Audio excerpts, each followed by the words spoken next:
I'll quickly give my introduction first. So, my name is Pritesh, and I'm the founder of Humans of Tech. And we organize this kind of spaces every week from now. So, I'm super excited to invite you all to this beautiful space where we're going to talk about career in backend engineering, content creation, remote jobs, and many other things. So, people who are new to Humans of Tech, I would like to give a small introduction to what the platform is. So, basically, this is the platform where you'll be able to listen, read, and watch inspiring stories of people in tech to get an inspiration, obviously, and also to understand how things work uh, in back of the hand. Okay.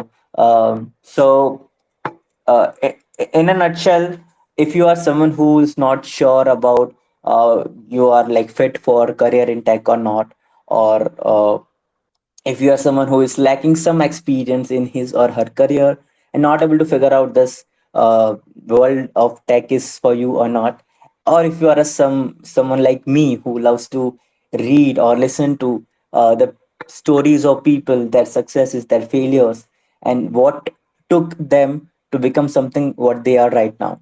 So if you are interested in that, this platform is for you. Okay. So we'll be putting the series of podcasts and blogs on our platform, thehumansoftech.com. If you visit the website, you'll understand the platform. So basically, the blogs will be on the website, audios will be on the Twitter Spaces, and YouTube video will be there for you to listen to the podcast that we record on Twitter Spaces. Okay. So feel free to subscribe to our YouTube channel. We have just started putting videos. Two videos has already been there. We'll be releasing the third video tomorrow. So yeah, and with that, I would like to start the space for the evening. Okay. The speaker that we have tonight has inspired a lot many individuals in tech. So today he'll be sharing about his 10 year of journey in backend engineering and all the ups and downs he came across in this decade long journey. He has recently got a top programming voice on LinkedIn. Congratulations for that, Vikas. And yeah, with that, I would like to invite Vikas Rajput, a senior backend engineer, and I would like him to give a quick introduction of himself. Thank you, Pritesh, for that greetings. It's really great to be with you. Um as an introduction, myself Vikas Rajput. I'm basically from India. I'm having around 10 years of experience into backend engineering. Backend engineering is something that I was. It has always fascinated me. My first love is backend engineering. I really love it. Initially, I started my career as a full stack engineer, but after slowly, I've started realizing that my core interest lies in backend. So, the kind of opportunities I got, they got me more interested into backend. So yeah. Yep. So with that experience, I currently working as an backend engineer. Along the time, uh, alongside, I'm also working as a content creator. I basically write content on Twitter, LinkedIn, also on Instagram. Whatever time I got from my day job, I spend those time into sharing something valuable to the community. And I always been passionate about teaching, so this is how I found a perfect combination of my passion and the skills which I'm good with. So I'm teaching programming through my threads. So that's what makes me feel alive, makes me feel more passionate about the things I do. Yeah, that's it from my side. Over to you, Okay. Pritesh. Yeah. Thanks for the quick introduction, Vikas. So I would like to know, like, how does a day in Vikas' life look like right now? Like, what you do in your entire day as a backend engineer? Yep. So I mostly wake up at 6 a.m. in the morning, and the initial 1 hour, I go for a nice and sweet morning walk with my brother and my father.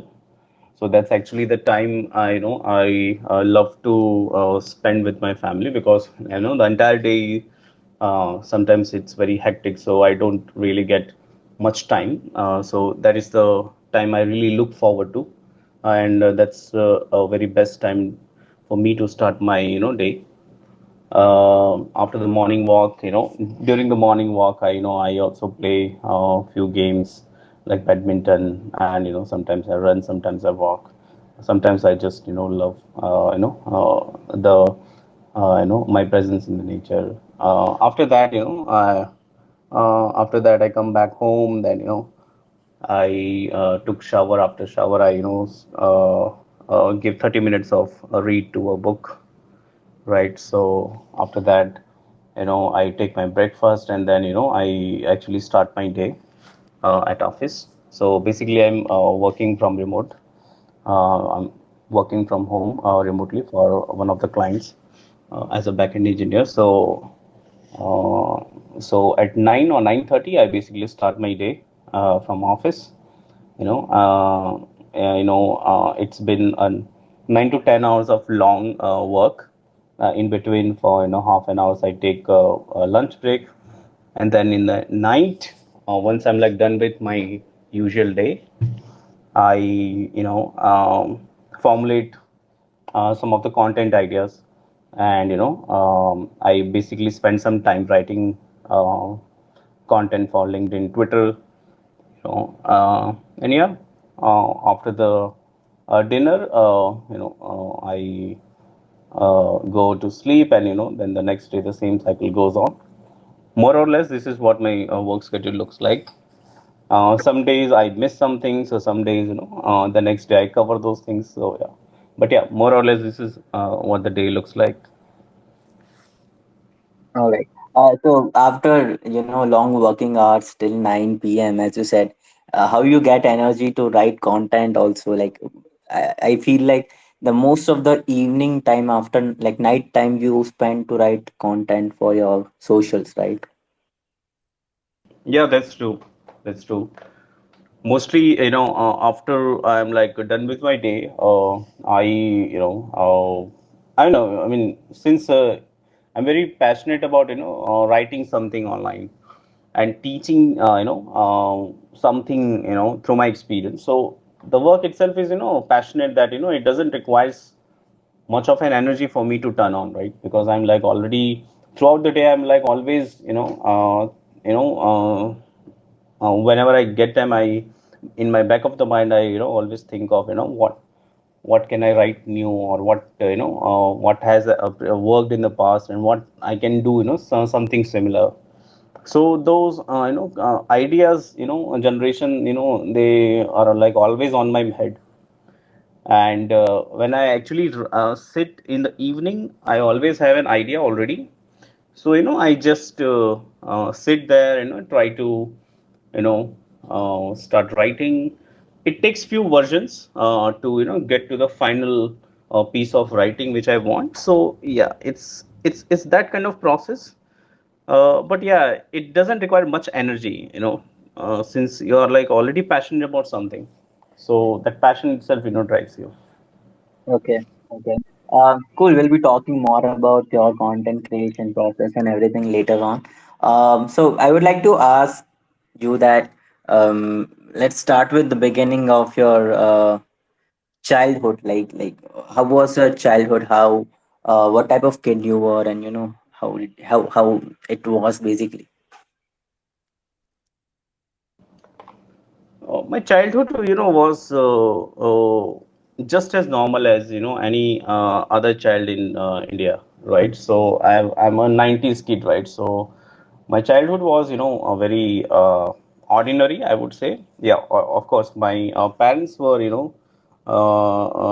not had like much money, but they tried to give me the best, childhood they could afford. So the childhood was very ordinary. I am like always from a middle class family, and there were daily struggle, right? I'm also, I was an introvert. I since my childhood, I always had, limited friends, limited and quality friends. I always believed in, never believed in, having a quantity of friends. I always, focused on having a good quality of friends.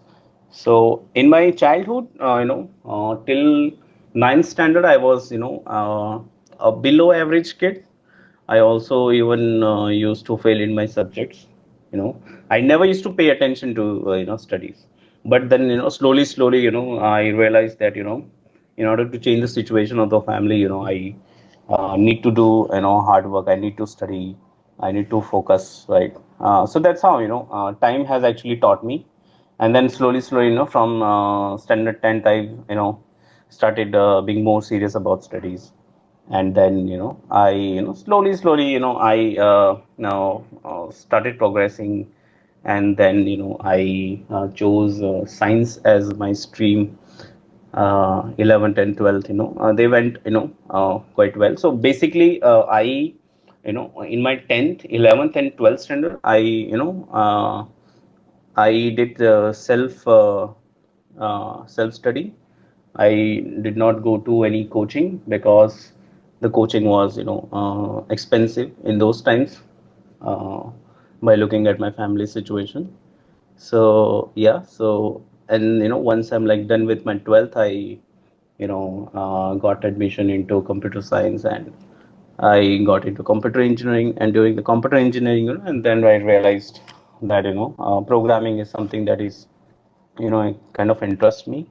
So yeah, that's how I pursued my career into programming. All right, all right. So the first job that you got, was that a campus placement or something, or how did you land that? Actually, I am from a tier 3 college, right? So there was no campus placement records in my college, right? So hardly any company visited, right?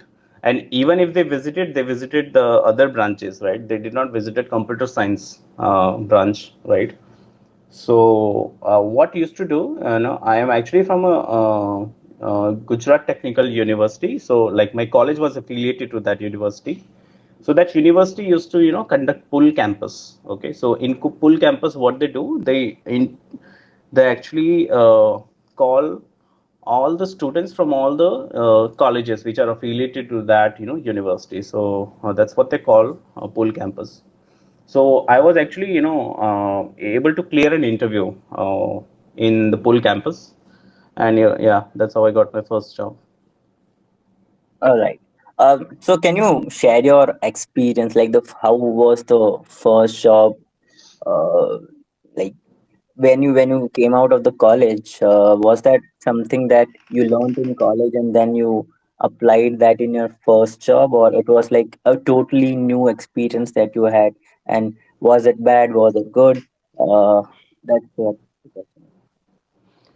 So, since I was from a tier 3 college, my family background was also not, financially strong. So, my only agenda, was to get a job as a programmer. So that's what my focus was, right? I had some, rough idea like what I want to do. I was always interested into Java. I also made my final year project in Java, and it was like quite it took my interest. So I actually wanted to be a Java programmer, and so there was this pool campus. I luckily I got selected in it. And the company which I got, my first job was not very established company. The company opened just few months back only. It was a 2 months old company, so it was very new company. And they were also not offering any good package. So my first job was for 3,000 stipend I used to get monthly. And the company was 30 kilometers from my home, right? So I used to actually spend 3,500 of fuel. Okay, and I used to work for the company. So I was like no, not even earning, right? So But since I was like very very much in love with programming, right, I just took that opportunity and I worked for that company for 1 year, and then I learned a lot of things in that company, right? So that's what I usually advise beginners, I mean students who are from like tier 3 college, who not from a very big background. I always kind of advise them to start from slow. I mean to start small, right? Don't aim high, right? I mean first your aim should be to get experience, learn something, and then after you gain some experience, then you can basically target your dream job, right? So basically that's what I actually did, and that's why I actually advise to people.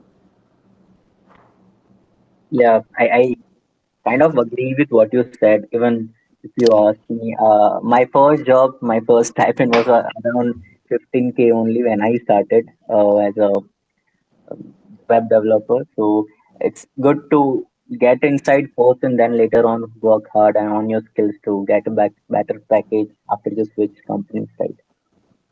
So Yep, yeah, yep. good. So in your first company, you mostly did back-end engineering, full stack. What was the stack you worked on, and how long did you work for the first company? So actually, in that company, to be precise, I worked for 15 months, and I worked as a full stack engineer, a Java full stack engineer. They used to have a project in JSP servlet, and I used to work in them. So actually, they were building, something, I mean, e-governance related projects. And so actually in that company, since the company was very new, right, and the CEO of the company was not from a coding background, right? So actually the company actually hired 40 peoples, and out of 40 peoples, 39 people were just trainees, right? They were interns, and we only have one senior guy who was a programmer with 2 years of experience. So he used to manage the entire team. So since all of us are from the same background, we were from the same level of programming knowledge. We all used to learn in group, right? We all used to learn Java, JSP, servlet related concepts, project, right? And I remember within first 6 months of my first job, I actually did learn more than what I actually learned in my 4 years of computer science degree. So that's why I actually value that an experience can actually teach you more than a theory, right? So that's what how it is. I really enjoyed my time working with that company, and then after 15 months I realized that I need a switch. Yeah, and then I switched my job and got into a better company. All right. Thanks for sharing that. So, Vikas, how many companies you have like worked with till now? Like how many switches you made till now? I think the number is around 6 to 7 companies so far I worked with. Okay. So that is this dilemma in people's mind that what is the correct time to switch a company? So as per your experience, what do you think? Like, uh, how you would you like to answer this question since you have worked with six different companies? How can one figure out that okay, hey, um, I want to switch the company? Is it the hike? Is it the experience? Is it the people who is making you stay in the company, or what? What is the thing? Mm-hmm. Yep. I feel, let's say you are working in a company, right? And let's say you work for 1 year, 2 year, right? And if you, start realizing that, you have already reached a saturation point where you are not learning anything new anymore. The work is, more of a routine work now, right? There's no growth of, growth of any your personal growth. You're if you're not seeing it, right? And your project is also reached a point where there is no new technology being implemented in that project. There's no challenging or any complex work coming in that particular project, then that is the time you should basically think about switching either your project or your company, right? Because there are a lot of service based companies, they used to work in multiple projects. So let's say if you reach that particular saturation point, so before switching your company you can also think about switching your internal project, because in service based companies mostly the learning and your trajectory in that company mostly depends on the project you work in, right? So you can think about switching the project in the company. If that also didn't work, then you can consider switching your company. Yeah, so uh, that's what how I look this. Okay, okay, makes sense. Um, so I don't know. I should ask you this question, but you mentioned that in few of the companies you worked as full stack, and in few of the companies you worked as a backend engineer, right? Yeah, that's true. Which one did you enjoy the most? Actually, I enjoyed my time in both the cases. When I was working as a full stack developer, I was enjoying front end as well as back end, right? So in the initial 5 years, I actually enjoyed my time, right? But then slowly, I thought that the kind of challenging projects I started getting in backend, that actually grabbed my interest, right?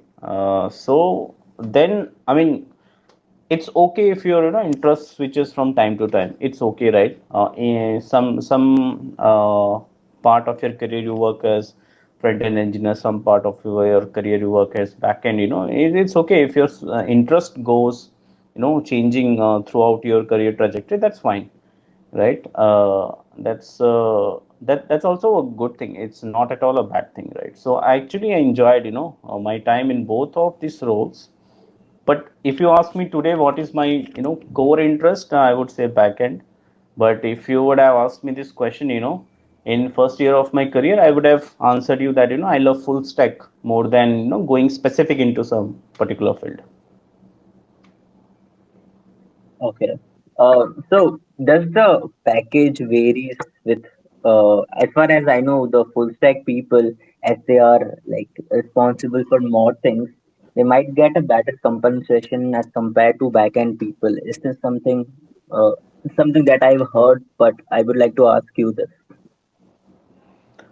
No, I don't think so. It depends on that. See, whatever role you will work on, right, you will be only working 8 hours only, right, for that particular company. And let's say if a company is only, I mean, if you're like working only as a backend developer, then in that particular job role, you would, so the work will be equally challenging for you as compared to if you are working as a full stack engineer, right? So the challenge and the kind of work you will be doing, it will always be challenging for you as a programmer, right? So it doesn't matter if you like work as a full stack engineer or you work as a backend engineer. It doesn't matter with the compensation. Compensation, actually, it depends on a lot of things, right? It depends on your previous compensation. It depends on the kind of company you got your job, right? It depends on kind of work you are doing, right? So it depends on a lot of factors, but it isn't based on mostly on the the job roles you do. I don't think so. I see. So, if someone is like into front end or someone it is into a particular niche, back end or DevOps, so is it advisable to stay consistent in what they are loving, or I've seen like people start with like front end, and then they do full stack, and then they start learning DevOps, and then their responsibilities keeps growing and growing. So is it advisable to keep a constant niche, or is it fair to keep changing your interest in order to Yeah, get good compensation in near future? see, if your agenda is to get a good compensation and that's why you should learn, then I don't think so. It's a good option, right? But yeah, it's always a good practice to know about the other things which you know don't work on. Let's say I'm a backend engineer. It's always a good I mean good to have knowledge about how the basic front end works, how they call APIs, the kind of how it handles those response, how the basic stuff goes, right? It's always good to have knowledge on, right? Similarly, if I'm a backend developer, and I should also know how the databases work, how the queries are working, how to optimize the queries, how the DevOps, the different concepts in DevOps work. So it's always good to know as a programmer about other aspects of your work also, right? Which you are not primarily responsible to work on, right? And that eventually helps in making you a better programmer, and you become better programmer, you get a good compensation, right? It indirectly helps you. It doesn't help you directly, in my opinion, but yeah, it indirectly definitely helps you with having a strengthening your problem solving skills, strengthening your fundamental concepts. You will be able to visualize a particular your work from end to end perspective. So it always helps, but yeah, it won't directly help you in getting compensation. It will more of indirectly help you reach that particular compensation and the kind of level you want to reach your career. All right, all right, cool. So with that, I would like to ask you the most uh, demanding question, I guess, for all the, since your most of the audience that you have is are the backend engineers. So they must be curious about this question particularly, that if someone is passing out of college and they are, they know that they are in love with backend and they want to build their career in backend engineering. So how will the trajectory of their career in backend engineering will look like? So I would like to give you, like, can you please give a roadmap of how can they, like, on what things they need to spend time on and what they can keep aside for a while till the time they reach a certain point. So uh just quickly give the roadmap of like 3 to 4 years in backend engineering for a fresh graduate from the college. Sure. So let's say if you're not clear where you want to go right now, okay? Let's say you're not clear if you're like actually loving backend, or you're want to be a full stack engineer or a one stack engineer, for example. In that case, if you are confused, I would not suggest you to go specific into some role right from the beginning of your career. Maybe you can work as one stack, maybe you can work as full stack engineer, right? And within 2 3 years you have a very good time to realize what actually drives your interest, okay? That's how you should look about your career. Let's say if you're like very much clear, right? I mean, once you're passed out, you're like very much clear where you want to go. Okay. In that case, you can start learning the basic programming language, right? You can pick any of the popular programming languages, right? Which is again depends on lot of factors, like how you particularly choose your programming language and stuff. But let's say if you like picked up Java as a programming language, then in that case you first need to understand core Java, right? And then once you're like done with core Java, you can learn some basic SQL. Then you can learn framework like Spring Boot and Spring Framework, right? You can try to build up some good backend application on it. Then you can learn how to particularly deploy that particular application on some cloud hosting platform. Then try to automate that entire process using CI/CD.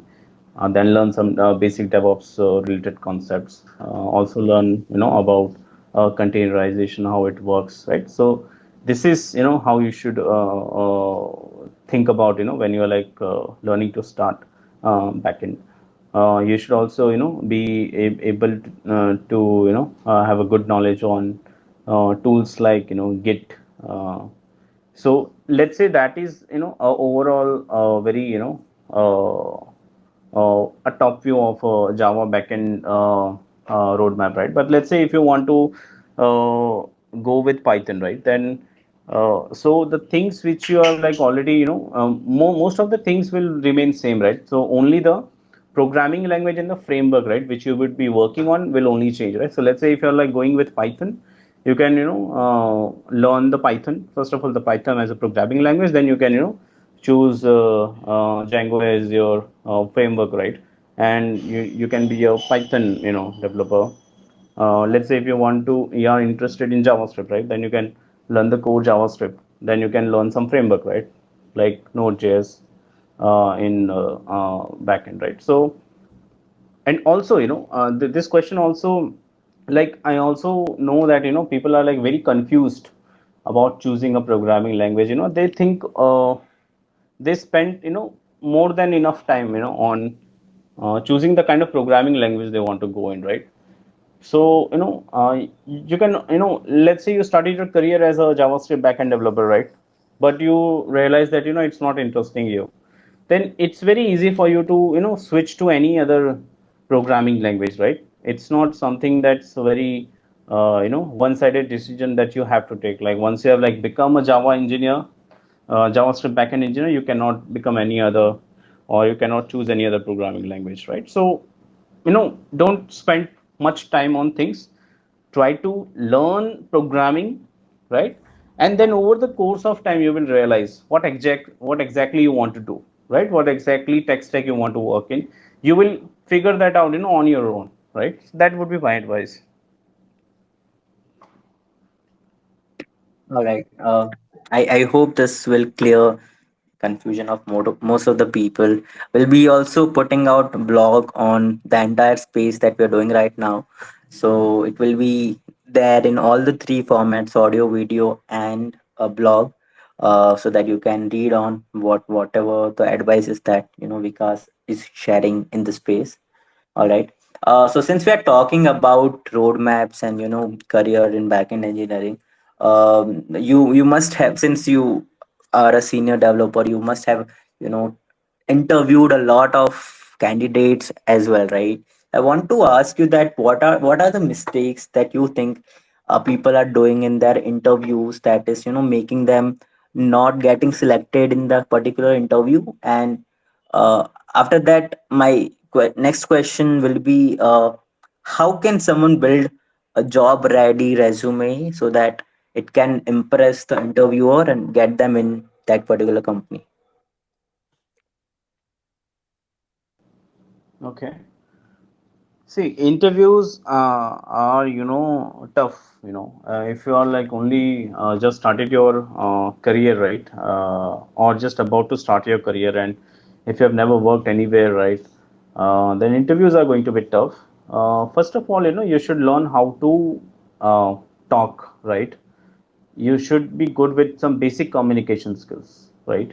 You can practice that, right? Maybe you can record your voice, or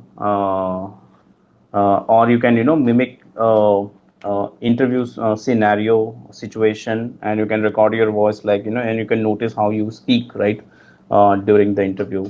So you should pay some basic attention on your communication skill. A few people also like to speak in front of mirror, and they used to practice the way they are speaking, right? So that actually matters, right? Because your voice reflects your confidence during the interview, right? So it's very much a necessity to look confident during the interview, right? So learn to handle pressure, okay?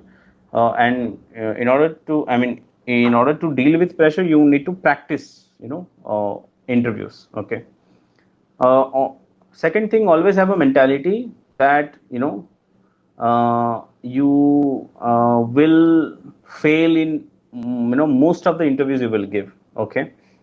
Let's say you give 10 interviews, so don't expect results early, okay? Expect some failure, okay? Embrace the failure. The more you will fail, the more you will learn, okay? So try to enjoy the whole journey of job hunting, okay? Third thing would be, prepare some. I mean, let's say you want to give backend developer interview. Okay, figure out what are the hot questions, right? What are the 100 questions, right, which may come in the interview, right? I'm talking about 100 questions, okay, not 10 to 20 questions, right? So do some basic research, some basic Google, or you can use tools like ChatGPT, whatever. List down all the top 100 questions, right, which you got. Okay, now you can prepare all the 100 questions, right? So the questions could range from various topics. So few questions could be some soft skills related questions, right? Some questions could be few questions are are very basic questions, right? So like in the beginning of the interview, 99% of the chance your interview will start with your introduction, right? Interviewer will ask for you to introduce yourself, right? So you can prepare that particular question, rigorously.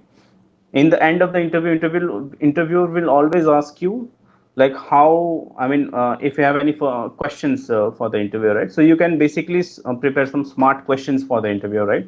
So the pattern of the interview, if once you like start giving interview, you will realize yourself that the pattern of interview always remains same, right? Only the interview is changing and few questions here and there, right? While few common questions, interviewer always wants to know from you like how you think about that particular question, right? So that's why I'm advising you prepare top 100 questions which may come, right, in that particular job role. Okay, it's I just give you an example of backend development, but you can apply this concept in any job role. Okay, and prepare those 100 questions rigorously. Okay, try to explain that particular question with some good example, with some practical a real world example, right?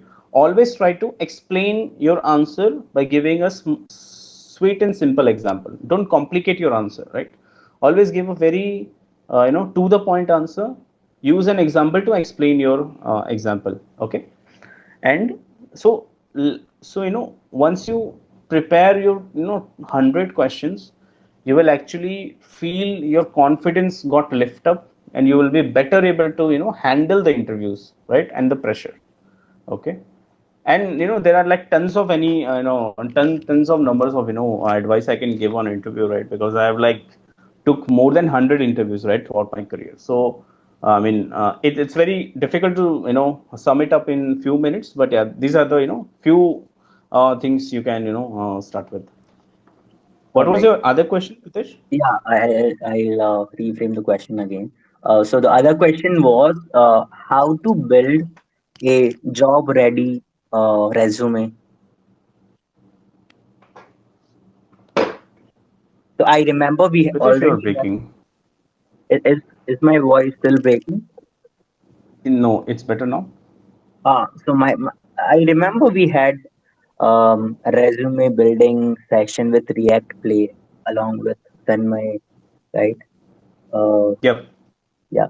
So I guess many of these people might not have heard about that particular session. So I would like you to give a quick insight of what we discussed basically in that particular session. Basically, the question was to how one can build a job ready resume for that job interview. Okay. Yep. Again, this is a broad question, but yeah, I would like to sum it up with a few pointers which someone can apply. So, for I mean, first thing is that build a resume. Let's say now the strategies can vary. If you're like a fresher or if you're like experienced, right? So if you are a fresher, you won't be having much of your experience, right? You won't be having any practical experience, right? So in that case, you can highlight the projects which you have worked on, right? So for fresher, it's very simple. Highlight your project, okay? For experience, highlight your experience, right? These are the initial, a few things which you can, pay attention to, okay? If you are a beginner, if you are like having no experience, don't highlight much your education, right? Because people are already aware that what kind of and they are not more interested into what kind of educational background you have. Okay. Now if you want to highlight your projects, right, you can build a good portfolio, right? Build some good projects, push it on GitHub, right? If possible, try to deploy your project and try to host it on some free hosting providers, so that anybody who is like interviewing you before your interview, they can actually see your work in action. They can go to your GitHub, they can see what kind of codes you have written, what kind of knowledge expertise you have, what kind of projects you have built on. They can actually go and explore your project and see your work in action. And very good interviewers, they actually like to ask you what kind of things you have learned, right? So that will basically help them understand your expertise. Okay. If you're like now let's say you are an experienced programmer, right?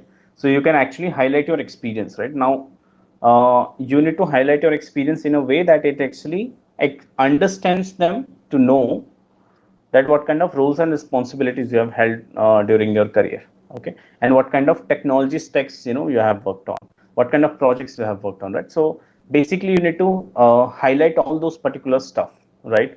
When you're like working on a resume. Next thing is that you can go through the job description. You can see what are the keywords mentioned in that particular job description, and you can try to include all those job description in your CV, right? It will basically help them understand that out of the 10 things I'm looking for, this particular guy has 8 out of 10 things, right? So they can make a better judgment whether they should shortlist you or not, right? I've seen most of the people, they only they don't update their CV, right, more often, but they so it's a very good idea to actually update your CV based on the job description, and it will basically increase your chances of getting shortlisted. Uh, yeah, I mean, apart from this, there are like a lot of other tips I can share, but yeah, I think this is good enough for somebody to start begin with. Okay. Okay. Yeah. Thanks for all the tips and tricks that you shared for that. Since we are talking about project, my follow-up question for this will be that see, I've seen people coding along and just putting the repositories which already exist on YouTube and stuff. They just code along and put the project as that they have made those project, which is not true. But then they expect a call for the interview. So my question would be, what type of projects you think a interviewer is impressed with most of the time? Okay, actually, interviewers are mm, interested to see those kind of projects which can help them understand your coding expertise. Let's say I'm a backend developer, right? Now, on my GitHub, it is expected that I upload some nice backend related projects, right? And projects which are like well structured, okay? And projects with some live, project links, where I can go and actually see the work, right? Many a times it is not possible to actually show your work live, but wherever it is possible you can try to do that, right? Your GitHub should have a very decent readme file which can explain all the different components of your project, how it is working, right, internally, right? So it will basically help them understand what kind of deep understanding you have for that particular tech stack, right? Interviewers, they are not impressed with some some uh, cool projects which are not useful to them. To I mean, based on the job description, right? let's say if I have listed down, some five tech stack, then and if I'm able to see, projects related to those tech stack, it will basically, hook me up to your GitHub profile, right? And it will help me understand, right, what kind of knowledge you have, right? So there's not much complex things, recruiters are looking. Recruiters are only looking for few basic stuffs only, right? And if you give them, that is fine, right? You don't need to build some cool fancy stuff which is, of a little use to them. Right. Cool. Thanks for the suggestions, Vikas. So, I want to ask, like, I've seen people, having same experience in some job and having different compensation or different designation because they are more prominent in that particular thing. Like, basically, they have more skills compared to other. So, I want to ask, how can you level up during your job and can stand out in order to get more promotions or more uh, you know uh, hikes during your job? Okay. So thing is that, uh, let's say you're working in a company, in a project, okay, and let's say, uh, so when you're working in your company, right? So there can be two kinds of hike, okay? The one kind of hike is the increment which you get, right, end of every year, okay? That is one of the hike. Another hike could be that you are looking to switch your company, and you're looking for the hike, right? So uh, two different process, right, exist for these two things. Let's say if you're looking for an internal hike, right, within the company, uh, yeah, during your review process. So throughout the year, right, you have to start working from the very beginning, right? You have to start taking up responsibilities within your company, within your project, right? You have to, involved in critical things, okay, in order to highlight your work, okay. You have to, I have seen a lot of people, they used to run away from their work and responsibilities, right? Few people, they only work, from 9 to 6, and if they got any new work or new bug, production bug came at 6, 6 15, right, or is 6:10, they, used to delegate that particular work to someone else, or they, somehow try to escape that work. So first of all, you need to came out of that, mentality, right, where you clock your work, right? You need to, take responsibilities, take ownership of the work, right? And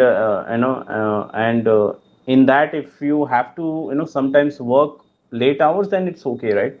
Because in background, people, management of the project, manager of the company, they're actually realizing your, hard work, right? And those are the kinds of work, right, when you do throughout the year, right? You basically highlight them, during the end of the review process, and that can basically, help you give some good hike, okay. Another thing could be that, you need to be continuously learning on things, okay. You need to, continuously improve your craft as a programmer, okay. uh, and I really mean it, right? Because a lot of programmers, they're like stuck in some, given setup, and they don't level up their knowledge, right? So wherever you get some challenging and complex task, don't run away from that particular task. Take that task, take that challenge, right? And if you work in some complex things, it will definitely level up your, uh, your knowledge, your, it will definitely level up your craft, okay. So wherever any challenge comes, try to take that challenge, right? That will basically help highlight your work, and raise your importance within the team, right? And that will basically help you give good height, within the company. Okay. Now the second thing is that, let's say if you're wanting to switch your career, okay, I mean, not switch your career, but let's say if you want to switch your company, right?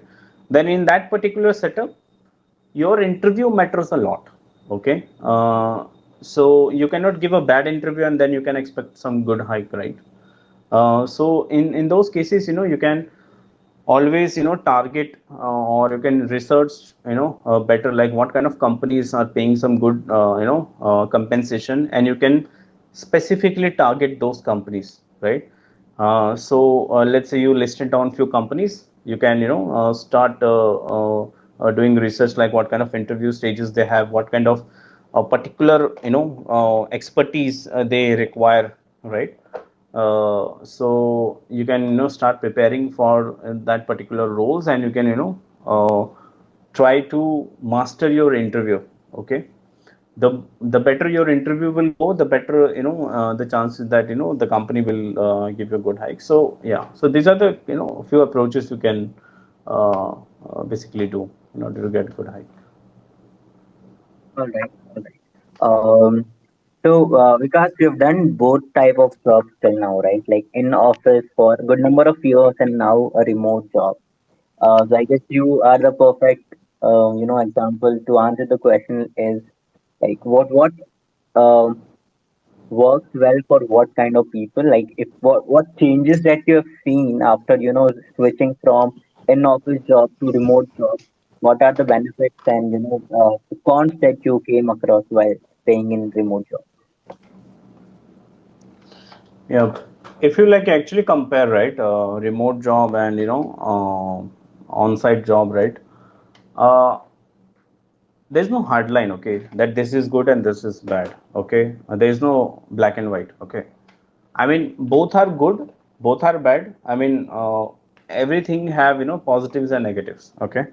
So let's say this is just my personal opinion, right? For few people, it can be different, right? Let's say if you are like just starting out your career, right?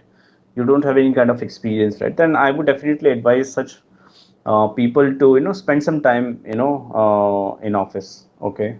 Don't look out for remote jobs, okay, because those initial years are very critical to your career growth, okay. It will also help you build good networks, right? It will help you build a good connections. You will get more friends if you like work in a on-site job, right, where you are like going to an office and you are interacting with your colleagues. That way you will be also able to learn quickly, right, as compared to you stay in your home and you are not doing anything, right, apart from your work. So for those kind of people, I would always recommend having a good on-site job. Go to office, and uh, don't for those people, I would also advise that don't think about some perks during in your initial phase of career. Only focus on learning, okay. Once you're like done with this thing, after 3 years you will be in a very good position to earn good money, earn good perks, right? That would be my advice. Now let's say if you're like already a experienced person, you're like already have a very good experience of the whole company environment, right? An office environment, and now you want to save some time for yourself, right? You don't want to waste time in commuting to office, so for those people, the remote jobs are very good, right? So like for me, I mean, I daily save 2 hours, okay, of my time, and actually I spend those hours on myself, right, on the things I actually love doing, right? So since my job is remote, I'm able to make out more time for for my content creation. I take out more time, to go for a morning walk with my family, right? So that is the saved hour I actually spent it on me, right? But yeah, since I have like experience, so I know the remote jobs are actually good for me. Okay. Yeah, so this is just my perspective. I mean, it can also depends on people to people. But yeah, that's my quick uh, I mean, my quick opinion on remote jobs. All right. Yeah, I agree with the fact that you said that it totally depends on person to person. Some people might get bored with remote jobs. Some people might get bored with office jobs. So, after experiencing only, like, you'll be able to understand what type of job you prefer to work for. Yeah, cool. So let's talk about content creation now, Vikas, right? Like, tell me your journey of content creation. How did you got started? Why are you doing content creation at the first place? What motivated you to start this? Yeah, actually, I always loved writing. When I started my career, I always fascinated about writing online, writing blogs online, technical blogs. Even during my initial career phase, I tried writing blogs, but actually I failed. I was not able to, be consistent during that particular time. So writing was something which I always wanted to do, right?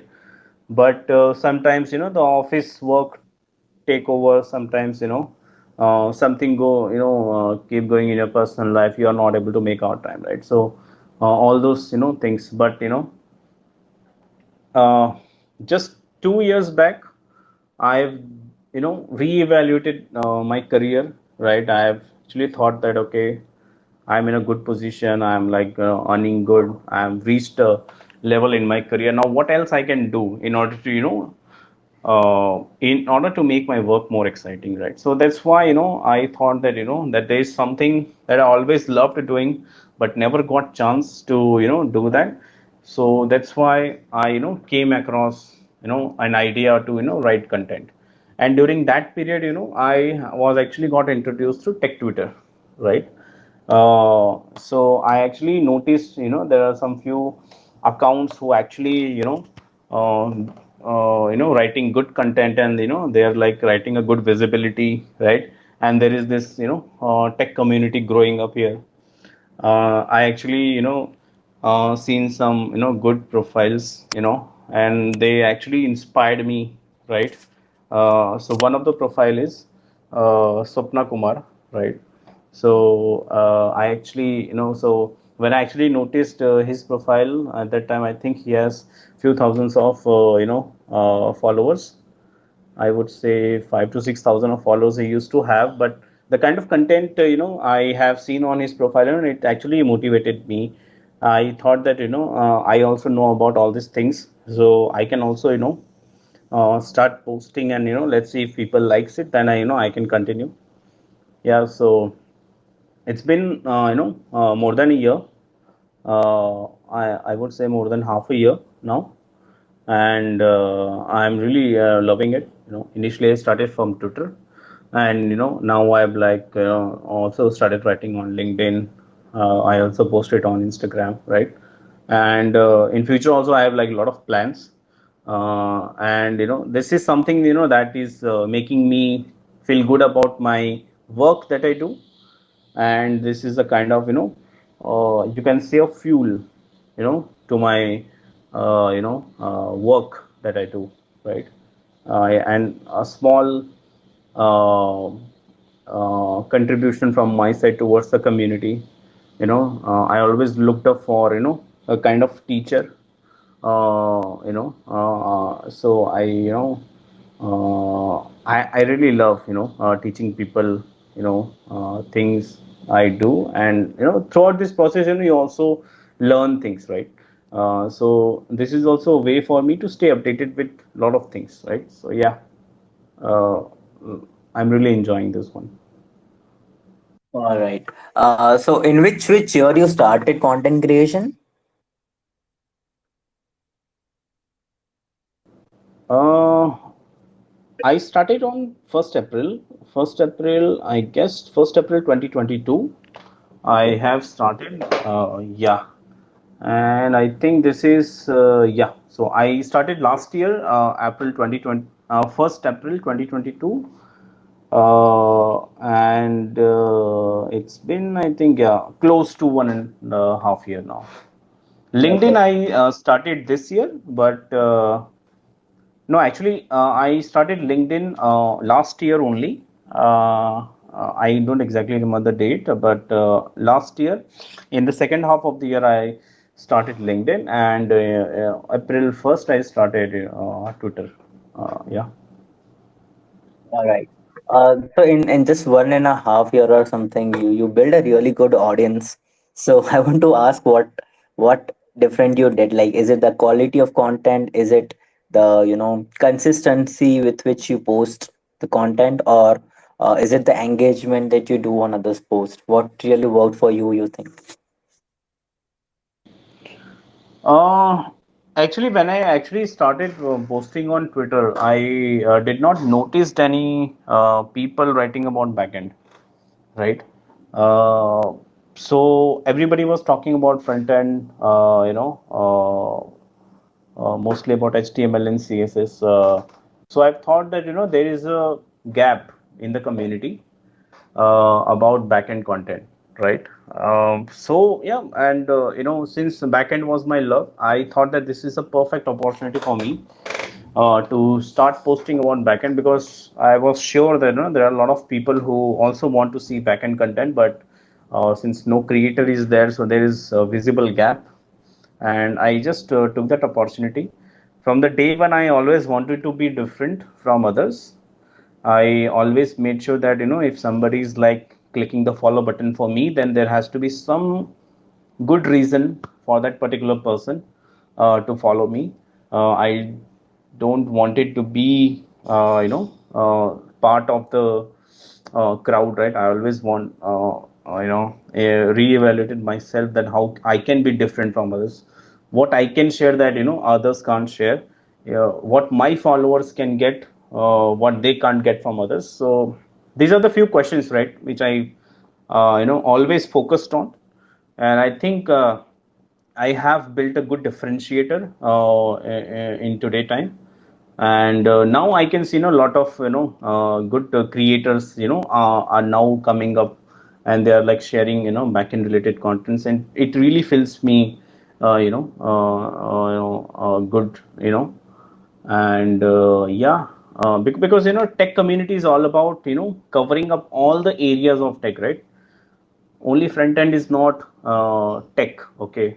There is back end, there is DevOps, there is database, there is I still there is lot of gap still exist on tech Twitter, which still I want new content creators to come up and start talking about all those things. Like right now I don't see much content on mobile programming, right?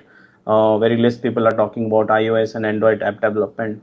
If somebody can come up, right, then they can also fill that gap. So you always need to have that eyes to look for the gaps, and and how you can fill that gaps. Yeah, so this is what I did, and it's really turning out to be good for me. All right. So you said you have some good plans for the future. So I want to ask, in future, how you are thinking to leverage this audience that you are building, and what are your thoughts on the video content? Are there any plans from your side? Because I've seen you posting, like started posting something on Instagram as well, but I guess you're not able to manage all the three platforms at the same time. Because I feel that it's difficult to post on three different platforms. So yeah, what are you thinking of your audience and your video content that you might be having in your future? Yeah, I'll be planning for video content. That's always been into plans. Somehow I, not able to be consistent with, the things which I've carried out previously, because the workload, the office work, it goes up and down, right? You have to manage your schedule. Okay, so that's the thing. But yeah, the video content, is always been in my plan. I'm just waiting for the right moment and the right rhythm, I want to get into. And I just don't want it to start something which I can't keep up, which I can't be consistent with. So I'm actually working on a plan on which I can stay consistent for a longer period of time. And yeah, so things are in planning, but I'm not sure when it will start. Yeah, that's the thing. All right. Um, so my next question would be something which is like an update from today, or like everyone in on the social media are putting a hype on this particular topic, that is artificial intelligence, right? So there, I've seen a lot of things happening on front end side when it comes to artificial intelligence, AI, right?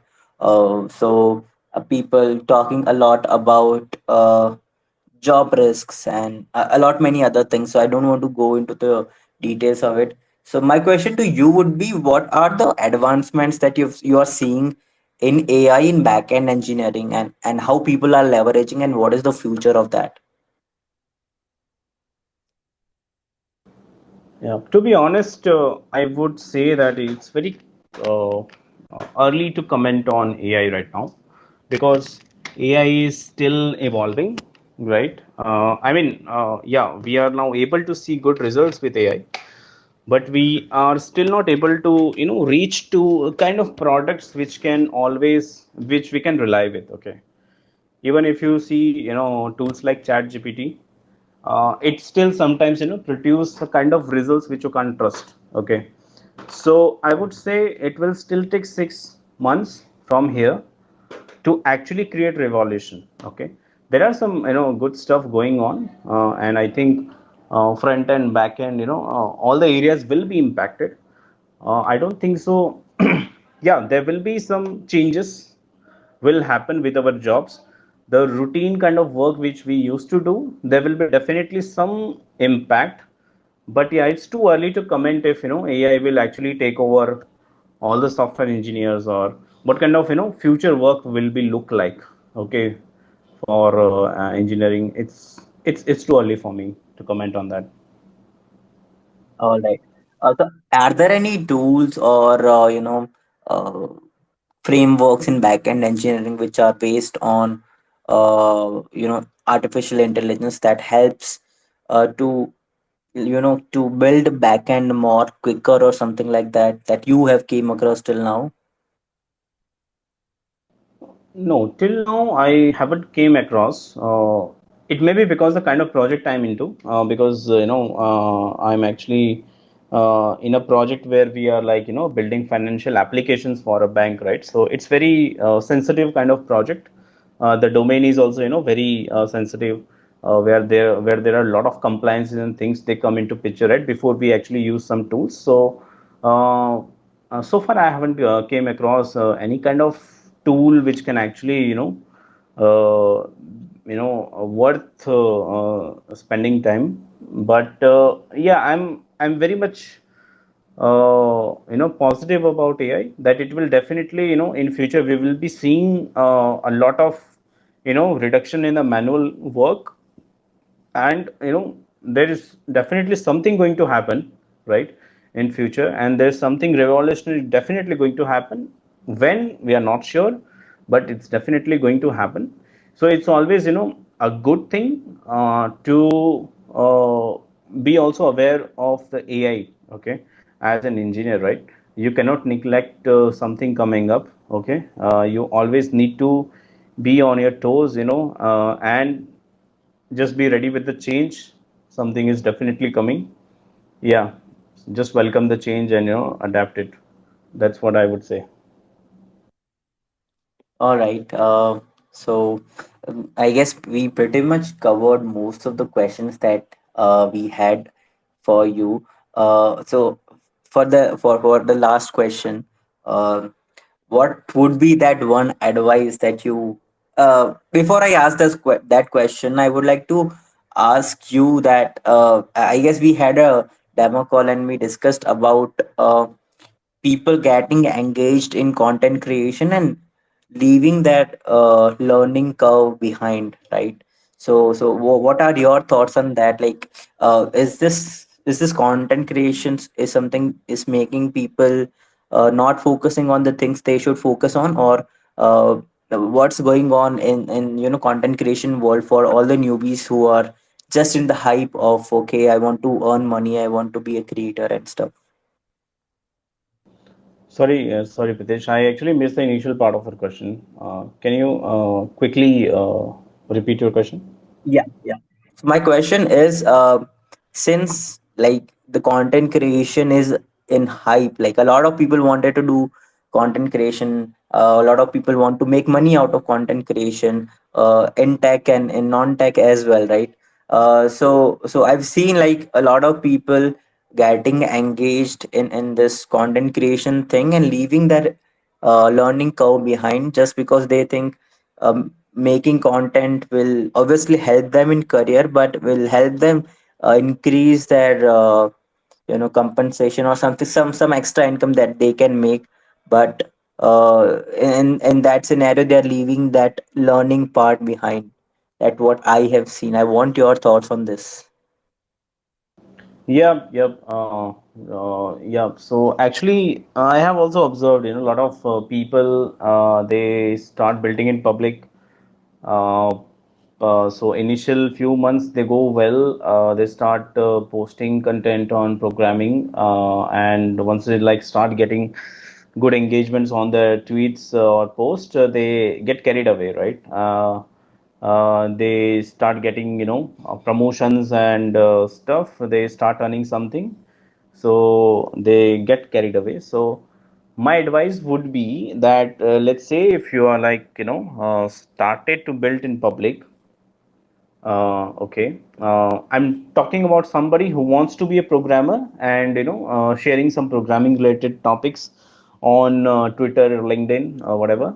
And they ultimately quit programming and they start pursuing content creation as their main career option. I mean, it's not a bad option, but you need to actually rethink about your priorities, because initially you came for programming and now you're like quit programming, now you're like started something else. So uh, that's something not good. I mean, because you actually your original plan was to learn programming, right? But since you found content creation easy, so it's not good way to think about it, because programming. So before you jump into programming, just spend some time, like why you want to be a programmer, and always have a mentality that programming is going to be difficult. There will be highs and lows you will be facing, right?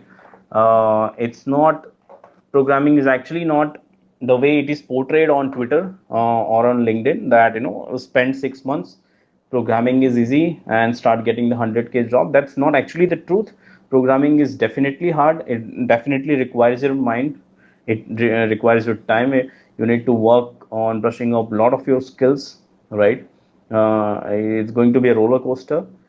Try to enjoy it instead of trying to indulge into other things, right, which was actually not your original plan, right? Yeah, so that's what my take, right? uh, Try to be genuine, right? Let's say if you're like learning something, try to post those particular stuff, right? And you can actually learn in public, okay? And you can actually use this thing in your favor, right? You can actually build a good connections while you're like building in public. You can learn in group. You can collaborate with others. You can learn quickly. If you learn in group, you learn quickly, right? That's what I think. And you can actually build some good connections, and those good connections can actually pace up your learning. And also once you're like done with your learning, they can also refer in getting your good job. So try to leverage those aspects of building in public, rather than quitting programming and then starting content creation and stuff. Yeah. All right. Thank you for your take on this. I guess this will, be a point that many people were missing out, and I guess if you are reading or listening to this, this will definitely gonna help you. Cool. So I guess that's with that. I guess we are done with the most of the question that we were about to cover in this particular space. Uh, one last advice that you want to give to the newbies who are coming up, right? Like a lot of people are switching careers in tech. A lot of people are just passing out of their career and starting getting jobs because of layoffs and everything else. The job market is also down right now. So what would be your like advice to all those people if they want to build their career in tech? Jump into programming just you want to earn money. That would not be a good way to look at it, right? If you're like actually passionate about programming, if you're like actually passionate about solving problems, and tech thing actually excites you, then it's a good way to look at programming as your career option. Also, before you like start programming, before like jumping into programming, be aware, okay, that programming is going to be difficult. Programming will not directly going to land you the 100K job, because that 100K job is I would say a scam. Okay, it's not you can generalize that particular income level for all the people around the globe, right? Because those kind of salary figures are only applicable to some few regions of the world, and only in particular setup. Okay, so don't think it like that. Okay, so always have some realistic amount of figure which you can earn. So do your research before you jump into programming. Okay, have some good practical expectations, right? You can actually talk to some senior people, right, in the programming space, where let's say if you want to be a JavaScript backend developer, so you can actually connect with some JavaScript backend developer working in some similar kind of companies and regions where you actually want to go and work. So you can try to connect with them, try to actually get an idea of like how career trajectory of a JavaScript backend developer would look like, what kind of expectation you should have, right? So you know before you jump into programming, I want to say that you should take an aware decision, right? You need to be aware, and you need to take your decisions out of awareness. Okay, uh, yeah, and have some proper realistic expectations. Programming is going to be difficult, so it will take a long time for you to become a good kind of programmer. Okay, and once you like become a good programmer, always have an attitude to learn something new. Okay, because in programming something new will always come up, and you need to adapt to that particular change, and you need to learn those things. Okay, so that would be a quick advice to people who want to be a programmer. Thank you so much for the advice, and thank you so much for joining the space as well. It was wonderful talking to you. We had covered so much of value out of this space. I'm super excited when the blog will come out. A lot of people will be like blown away with the things which are there in the market right now, and all the things that we discussed. I guess it will help a lot of people, and it will impact them in their careers as well. And with that, we are concluding the space for the evening. So that was the episode 6, decoding my journey, 10 years of backend engineering with Vikas.